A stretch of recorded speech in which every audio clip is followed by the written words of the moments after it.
डोंबिवलीतील chemical फॅक्टरीत झालेल्या स्फोटामुळे जवळच असलेल्या जी.आर. पाटील कॉलेज अँड स्कूलचं मोठं नुकसान झालंय।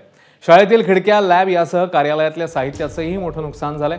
तर शासनाने तातडीने मदत द्यावी अशी मागणी शाळेच्या मुख्याध्यापिकांनी केली।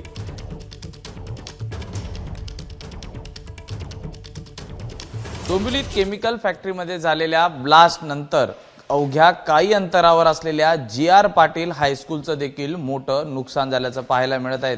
काचा या पडलेल्या आहेत, काही ठिकाणी पीओपी त्याचबरोबर पंखे हे देखील कोलमडून खाली पडल्याचं पाहायला मिळत आहे। अवघ्या काही दिवसातच शाळा कॉलेज हे सुरू होणार आहेत।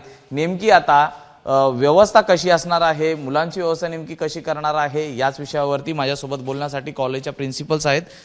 मॅम, काय सांगाल, कशी ही दुर्घटना घडली, त्यावेळी आपण कुठे होतात किंवा नेमकं काय? एक्चुअली जब ये प्रॉब्लम हुआ तभी हम लोग कॉलेज में नहीं थे क्योंकि बुद्ध पूर्णिमा की छुट्टी थी। लेकिन जैसे ही हम लोग कॉलेज रिटर्न आए, ये पूरा ब्लास्ट हुआ। उसके बाद हम लोगों ने देखा हमारी पूरी केमिस्ट्री लैब, जैसे कि अभी आपने देखी, पूरी केमिस्ट्री लैब टूट चुकी है, उसके कांच वगैरह टूट गए। इवन हमारे ऑफिसेस एंड हमारे क्लासरूम्स वगैरह सभी बहुत बुरी हालत में हैं।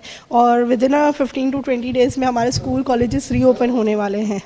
तो अब उससे रिलेटेड हमारे लिए बहुत सारी प्रॉब्लम्स फेस हो रही हैं। तो मैं यही बोलूँगी कि गवर्नमेंट की तरफ से प्लीज़ हमें इस वक्त हमारी हेल्प होनी चाहिए, और वो भी इमीडिएटली बेसिस पे, क्योंकि अभी हमें 15 to 20 डेज़ में ही हमारे कॉलेजेस स्टार्ट करने हैं। काय सांगाल? काल सुट्टी असल्या कारणाने सगळे घरीच होते, त्यामुळे प्राणहानी कुठली झाली नाही।